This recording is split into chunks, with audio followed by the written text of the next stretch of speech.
आप सभी का आपके अपने YouTube चैनल और डीजी प्लस पर मैं आपका दोस्त सुनील। तो जैसा कि आप जानते हैं कि हमने पिछले वीडियो में बात की थी दर्पण के बारे में, ठीक है, कि गोली दर्पण, उसके फिर पार्ट हमने आपको बताया था कि अवतल दर्पण तथा उत्तल दर्पण होता है, ठीक है। अब हम बात करने वाले हैं आज कि गोलीय दर्पण से संबंधित कुछ महत्वपूर्ण परिभाषाएं, ठीक है। अब वो महत्वपूर्ण परिभाषाएं क्या है, जैसे कि पहले हम आपको बता देते हैं कि आपको यहाँ पर चित्र दिख रहा होगा बना हुआ, इस चित्र में आपको साफ नजर आ रहा होगा कि ये एक गोले के आकार का है, एक गोला है पूरा। कैसा गोला है? खोखला गोला है, क्योंकि जो लेंस काटा जाता है, या लेंस कह लीजिए आप, या दर्पण कह लीजिए, तो आपको मैंने अभी बताया था पिछली वीडियो में कि खाली ऐसे बना दिया था मैंने, तो उसके बाद ऐसे रख दिया था बात, ठीक है। अब मैं आपको बताता हूँ कि ये अगर आपके दिमाग में ऐसा इमेज बन रहा है कि ये नहीं, ये सिर्फ रेखीय होता है, रेखीय मतलब सिर्फ ऐसे ही होता है, तो क्योंकि यहाँ हम 3D स्ट्रक्चर नहीं बना पा रहे हैं, इसलिए हम आपको एक बोल के माध्यम से समझाते हैं कि ये चित्र किस टाइप का है, फिर उसके हिसाब से इन दोनों को हम समझाएंगे डेफिनेशन को। वैसे डेफिनेशन इसकी कई सारी हैं, लेकिन आपके 10th क्लास के हिसाब से मैं आपको समझाऊंगा, ठीक है। तो बात आती है कि वक्रता केंद्र क्या होता है, ठीक है, सेंटर ऑफ कर्वेचर। इसका मतलब क्या है? इसका मतलब ये है कि the centre of the hollow sphere of which the spherical mirror is considered as the cut part is called the center of curvature is the represent by C। ये represent को मैंने शॉर्ट लिख दिया है, ठीक है, आप इसको देख लीजिएगा, represent by C। अब यहां बात आ रही है कि होलो स्फीयर मतलब खोखले गोले की बात हो रही है।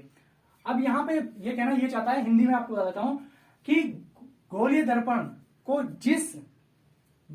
को जिस खोखले गोले का कटा हुआ भाग माना जाता है, मतलब जैसे मैंने आपको एक गोला ले लिया, ये बोल मान लीजिए एक गोला है, ठीक है। अब आप देखिए कि ये गोलीय दर्पण पूरा गोलीय दर्पण है, मान लीजिए आप गोलीय दर्पण का ये खोखला है, ठीक है, इसके अंदर कोई अवयव नहीं भरा है, सिर्फ खोखला है, बाहर की इसकी सतह है, पृष्ठ है बस, ठीक है।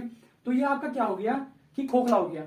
अब ये क्या कह रहा है कि गोलीय दर्पण को जिस खोखले गोले का कटा हुआ भाग माना जाता है, अब इसमें से आप मान लीजिए इतना भाग काट लीजिए, ठीक है, कितना भाग काट लीजिए आप, मानिए इतना भाग काट लीजिए, ठीक है। अगर आप इतना भाग काट लेंगे तो आपका ये भाग अलग, ये भाग अलग, तो ये जो निकल के आएगा इसको हम दर्पण बोल रहे हैं, ठीक है। तो उस तरह से उस खोखले गोले के केंद्र को वक्रता केंद्र कहते हैं।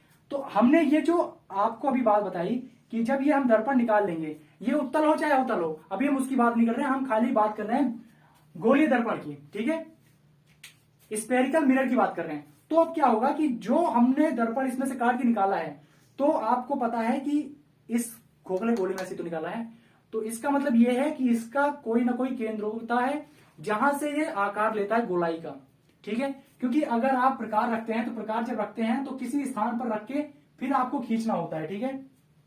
आप जब केंद्र कहीं बनाते हैं तभी तो आप गोला पाते हैं, अगर केंद्र नहीं बनाएंगे तो गोला कैसे मिलेगा आपको। तो हर गोले का एक केंद्र होता है, ठीक इसी प्रकार इस खोखले गोले का भी एक केंद्र है। इसलिए ये बता रहा है कि वक्रता केंद्र किस तरह से होता है, गोलीय दर्पण को इस गोलीय दर्पण का जो केंद्र है उसे ही हम वक्रता केंद्र कह रहे हैं, बस, और कोई इससे रिलेटिव कोई बात नहीं। अब जैसे वहां आप देखिए चित्र में आपको एक लेंस दिखा रहा है, इस तरह की बॉल ऐसे बनी हुई है, मान लीजिए एक ऐसा गोल दर्पण बना हुआ है, ठीक है, ऐसे रखा हुआ है, देखिए। अब यहाँ पर आप देख रहे होंगे कि ये कटा हुआ भाग जो मैंने यहाँ कलर किया है, ये इस टाइप का बना हुआ है, इस तरह करके, देखिए इस तरह से करके। अब वो दर्पण कोई भी हो, गोल उत्तल दर्पण ले लीजिए या अवतल दर्पण ले लीजिए, ठीक है।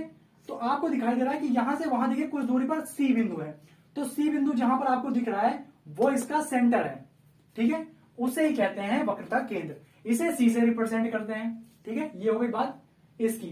अब अगर आपको इससे जुड़ी कोई भी प्रॉब्लम परेशानी आ रही है इस टॉपिक से, तो आप हमें कमेंट बॉक्स में कमेंट करके बताइए, इसे और अच्छी तरह से हम समझाने की कोशिश करेंगे, ठीक है।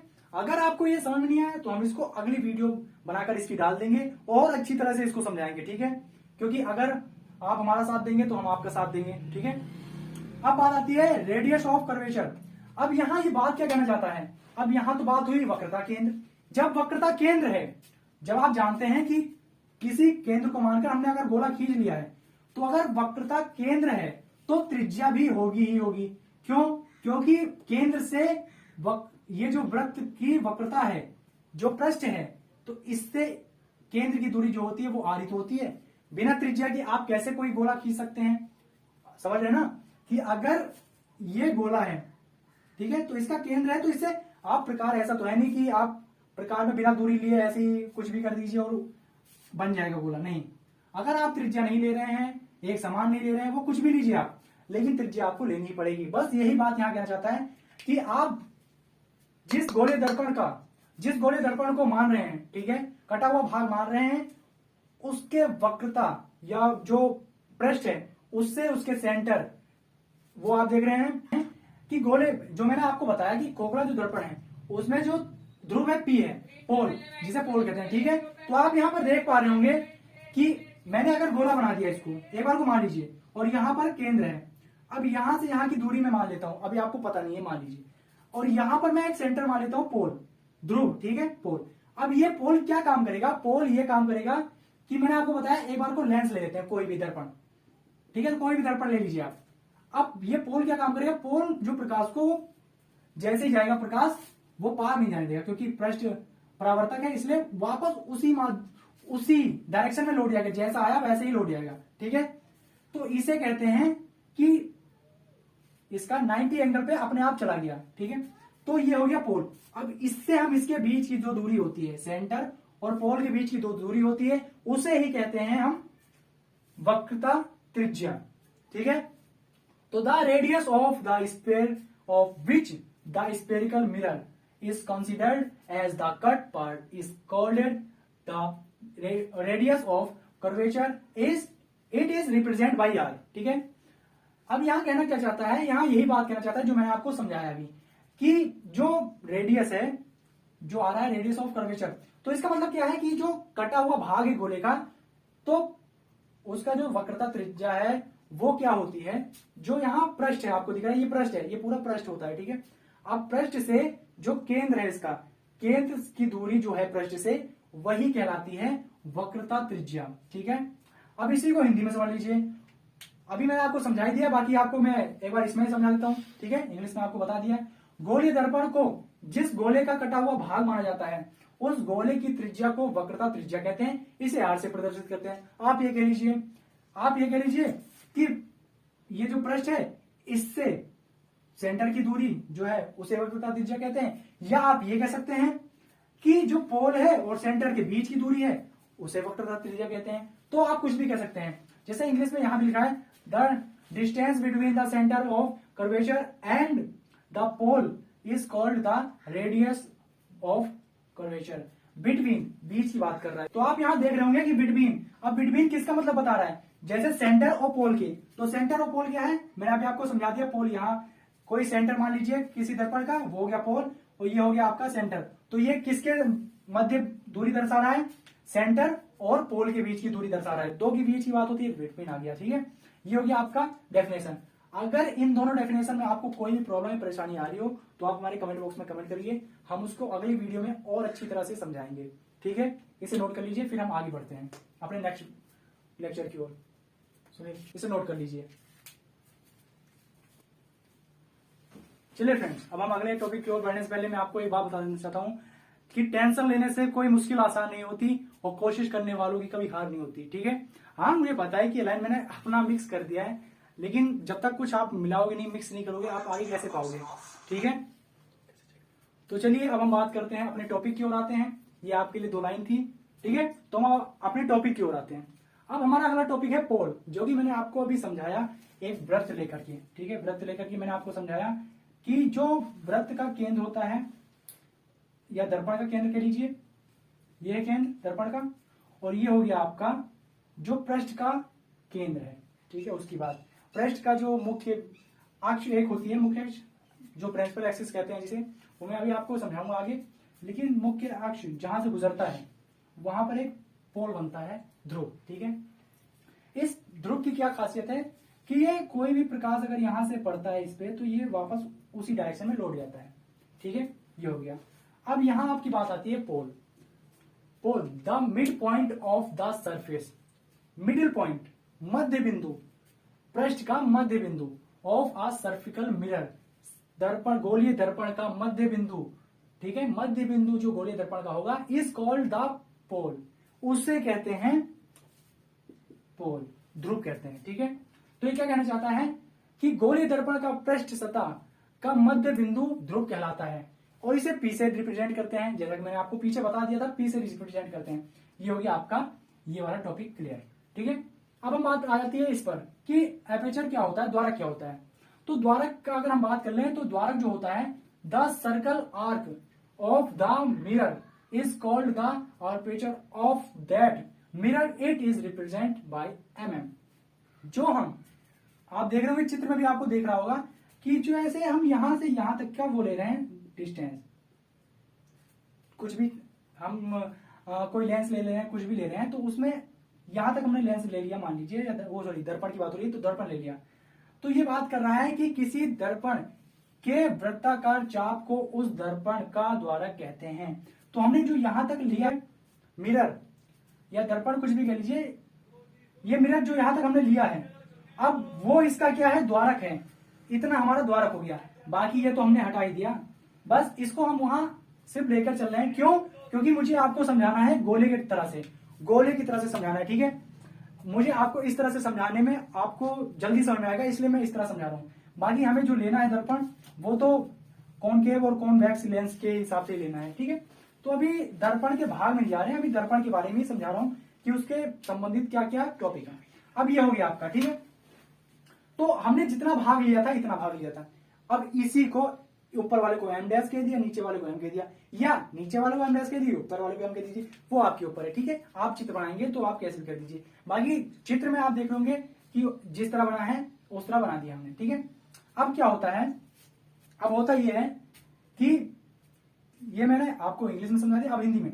किसी दर्पण के वृत्ताकार चाप को उस दर्पण का द्वारक कहते हैं। इसे चित्र में एम तथा एम डैश से दर्शाया गया है, जैसा कि आप देख रहे हैं चित्र में, तो इसे एम तथा एम डैश से दर्शाया गया है। ठीक है, बाकी इसको दर्शाने का कोई आप चिन्ह नहीं है, आप जितना भाग लेंगे उसे एम एम डैश से दर्शा देंगे बस। ठीक है, ये हो गया आपका टॉपिक। अब इसको नोट कर लीजिए, इसके बाद हम अगले टॉपिक की ओर बढ़ते हैं। तो मैं अगले टॉपिक की ओर बढ़ने से पहले आपको बता देना चाहता हूं, अगर आपने ये वीडियो शेयर नहीं किया है, इस सेशन को शेयर नहीं किया है, तो जल्द से जल्द शेयर कर दीजिए ताकि और बच्चों को भी लाभ प्राप्त हो। ठीक है, नोट कर लीजिए इसे, फिर हम आगे बढ़ते हैं। चलिए फ्रेंड्स, अब हम अपने नेक्स्ट टॉपिक की ओर बढ़ते हैं। ठीक है, तो नेक्स्ट टॉपिक हमारा बिल्कुल सिंपल सा है, बहुत आसान है, क्योंकि हमने आपको सब चीज बता दिया है, तो आपको उससे स्ट्रॉन्ग हो गया होगा। ठीक है, अब बात आती है मुख्य फोकस। मुख्य फोकस क्या होता है, जिसे प्रिंसिपल फोकस कहते हैं। ठीक है, अब यहाँ बात आ रही है, आप यहाँ पर दो मिरर देख रहे होंगे। ठीक है, एक कॉनकेव मिरर है, एक कॉन्वेक्स मिरर है। कॉनकेव मिरर जिसे कहते हैं अवतल दर्पण। तो अवतल दर्पण में आप देख रहे होंगे कि जो प्रकाश जा रहा है, जो रे किरणें जा रही हैं, वो एक बिंदु पर एकत्र हो रही हैं। ठीक है, और दूसरे में क्या हो रहा है, कॉन्वेक्स लेंस में हो रहा है, जिसे उत्तल दर्पण कहते हैं, उसमें क्या हो रहा है, कॉनकेव मिरर, उसमें क्या हो रहा है, दूर जा रही रेखाएं, तो फोकस, उसका फोकस बिंदु अलग है। ठीक है, तो हम बात कर लेते हैं कि मुख्य फोकस होता क्या है। मुख्य फोकस सिंपल सी बात है, the point of which a ray of light incident of the mirror parallel to the principal axis of the mirror. ठीक है, यहां तक आपका क्या कहना चाहता है, यहां तक कहना चाहता है ये कि जो हमारी किरणें जाती हैं, जैसे ये आपका हो गया, ये मुख्य एक्सिस हो गए, मुख्य एक्सिस के बारे में मैं समझाऊंगा। ठीक है, तो जो किरणें इसके समांतर जाती हैं, पैरेलल समांतर, तो वो यहाँ परावर्तित रिफ्लेक्टिव होने के बाद यहाँ एक बिंदु पर इसे कट करती हैं। ठीक है, इस बिंदु पर मिलती हैं। ठीक है, ये कहना चाहता है मुख्य एक्सिस, तो इसे प्रिंसिपल एक्सिस कहते हैं, और ये हो गया आपका प्रिंसिपल फोकस। ठीक है, तो अब आगे क्या कह रहा है कि after reflection is called the principal focus of the mirror. मतलब समझे कि जब दर्पण, ये दर्पण है, मैंने आपको दो चित्र बनवाए हैं, एक कॉनकेव मिरर है और एक कॉन्वेक्स मिरर है। ठीक है, तो यहां पर हमने कोई दर्पण ले लिया है। ठीक है, कोई भी ले लीजिए, इसमें आप कॉन्वेक्स कॉनकेव नहीं करेंगे। ठीक है, तो हमने क्या किया, इसको आप एक पृष्ठ इसका कलर कर दिया। ठीक है, तो दूसरा क्या हो गया, रिफ्लेक्टिव परावर्तक पृष्ठ।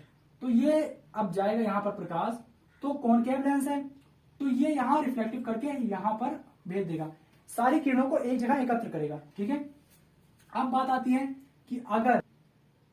कि अगर ये मिरर कॉनकेव ना होकर कॉन्वेक्स हो तो क्या होगा, ये हो गया कंडीशन, ये प्रिंसिपल एक्सिस इसमें भी है और ये जा रही है इसके समांतर पैरेलल, तो ये चली जाएगी बाहर की। तो इसका फोकस बिंदु कहीं और बनेगा। तो इसी तरह से आप वहां पर देख लीजिए, आपको चित्र में साफ समझ में आ रहा होगा कि ऐसे बनता है। ठीक है, तो अब बात कर लेते हैं कि इसकी डेफिनेशन हिंदी में क्या है। तो हिंदी में यही कहना चाहता है, दर्पण के मुख्य अक्ष के समांतर दर्पण पर आपतित होने वाली प्रकाश की किरण। दर्पण लीजिए कोई, यहां आपतित होने वाली प्रकाश की किरण, ठीक है, ये आपतित हो रही है, आपतन के बाद ये परावर्तित हो रही है, ठीक है, परावर्तित के बाद एक बिंदु पर ये मिल रही है, सारी किरणें जाके यहां से जाएंगी तो यहां से जाएंगी तो यहां से जाके तो यहां पे ही सारी बिंदु मिल रही है। तो बस ये मुख्य अक्ष पे है, प्रिंसिपल एक्सिस पे है, इसलिए क्या हो गया, ये इसका यहीं पे सारी बिंदु रेखाएं आकर मिल रही हैं, सारी किरणें आकर मिल रही हैं, इसलिए क्या हो जाएगा हमारा प्रिंसिपल फोकस। ठीक है, बस यही कहना जाता है, उसे दर्पण का मुख्य फोकस कहते हैं। ओके, ये हो गया आपका क्लियर। अब हम बात कर लेते हैं फोकस डिस्टेंस, फोकस दूरी। फोकस दूरी क्या होती है, सिंपल सी बात है, यहां मैंने आपको बताया था जो दर्पण के पृष्ठ की सतह की जो मध्य बिंदु होता है, ठीक है, और उसके सेंटर, यहां पर सेंटर होगा, तो यहां से सेंटर से पी बिंदु की दूरी को क्या कहता है हमने, वक्रता त्रिज्या, पोल तक की दूरी को वक्रता त्रिज्या कहा था। ठीक इसी प्रकार हम क्या कहेंगे, फोकस आ गया बीच में, तो यहां कहेंगे कि मुख्य फोकस से पोल तक की दूरी को फोकस दूरी कहते हैं या फोकस डिस्टेंस कहते हैं। ठीक है, ये बात हो गई। अब यहां ये the distance between the principal focus and pole P of any mirror is called focus length. ठीक है, बिटवीन, अभी बिटवीन किस में आया है, बिटवीन आप देख रहे होंगे प्रिंसिपल फोकस और पोल के बीच में आया है। ठीक है, तो ये हो गया कि इन दोनों के बीच की बात कर रहा है, इसके और उसके बीच की, तो इसके बीच की जो दूरी होगी, लेंथ होगी, डिस्टेंस होगी, उसे कह देंगे हम फोकस डिस्टेंस। ठीक है, उसे हम क्या कह देंगे, फोकस डिस्टेंस। बात क्लियर। अब इसको हिंदी में अगर कहें, किसी भी दर्पण के ध्रुव P से मुख्य फोकस के मध्य की दूरी को फोकस दूरी कहते हैं, इसे F से प्रदर्शित करते हैं। It is denoted by F, ये भी लिख सकते हैं आप इसमें। ठीक है, ये हो गया। अब आप देख रहे हैं कि मैंने आपको ये समझा दिया कि फोकस दूरी क्या होती है और मुख्य फोकस क्या होता है। ठीक है, इसे नोट कर लीजिए। और मैं आपको जो प्रिंसिपल एक्सिस होता है, प्रिंसिपल एक्सिस, उसको मैं क्या बताना चाहता है, उसे मैं अभी इसको भरिया है, अगले में बताऊंगा। इसे पहले नोट कर लीजिए, फिर हम एक टॉपिक आगे बताते हैं आपको, उसको थोड़ा सही से समझाना है। क्यों, क्योंकि इन सबका उसमें योगदान है, डिस्ट्रीब्यूटिंग है। ठीक है, चलिए इसे नोट कर लीजिए। चलिए फ्रेंड्स, अब हम बात कर लेते हैं मुख्य अक्ष। ठीक है, ये आपका यहां तक हाई स्कूल का मेन है, ये आपका खत्म हो जाएगा, इससे संबंधित परिभाषाएं यहाँ समाप्त हैं। ठीक है, ये आपका लास्ट है, हाई स्कूल तक इतना ही पूछा जाएगा आपसे। ठीक है, अगर पूछा गया तो, वैसे कोई बहुत कम 1 आध 2 नंबर में पूछ लेता है बस। तो अब बात होती है कि मुख्य अक्ष होता क्या है। पहले तो मैं आपको प्रैक्टिकल करके दिखा देता हूं कि कैसे होता है। ये आपका हो गया दर्पण का गोला, ठीक, और ये कोई भी दर्पण ले लीजिए आप, कॉनकेव मिरर या कॉन्वेक्स मिरर, कुछ भी ले लीजिए आप, कोई दिक्कत नहीं है। ठीक है, ये हो गया। ठीक, यहां तक आपने दर्पण ले लिया। अब मैं इसे कॉनकेव या कॉन्वेक्स नहीं बना रहा हूं इस वक्त। ठीक है, इसे कहते हैं प्रिंसिपल एक्सिस। ठीक है, मुख्य अक्ष। ठीक है, ये हो गया मुख्य अक्ष। अब आप देख रहे होंगे कि मुख्य अक्ष कहां से जा रहा है, बिल्कुल जो गोलीय दर्पण है उसके पृष्ठ की सतह के मध्य बिंदु से। तो पोल कहां स्थित है, आप खुद देख रहे होंगे, पोल किस रेखा पर स्थित है, मुख्य अक्ष पर, प्रिंसिपल एक्सिस पर। ठीक, यहीं से डेफिनेशन मिल जाएगी आपकी। और जो फोकस यहां से आता है, यहां से परावर्तन के बाद यहां रुकती है सारी रेखाएं, वो कहां स्थित है फोकस, मुख्य अक्ष पर। अब इसका सेंटर कहां आता है, सेंटर भी यहीं आता है मुख्य अक्ष पर। बस इससे ही बन गई आपकी डेफिनेशन। अगर आपको ये पता है तो आप डेफिनेशन आराम से बना सकते हैं। The principal axis is the line on which the pole, focus and centre of curvature of the mirror live. ठीक है, इसका मतलब यही है, मुख्य अक्ष वह रेखा होती है जिस पर दर्पण का ध्रुव, फोकस, वक्रता केंद्र स्थित होते हैं, उसे भी मुख्य अक्ष कहते हैं।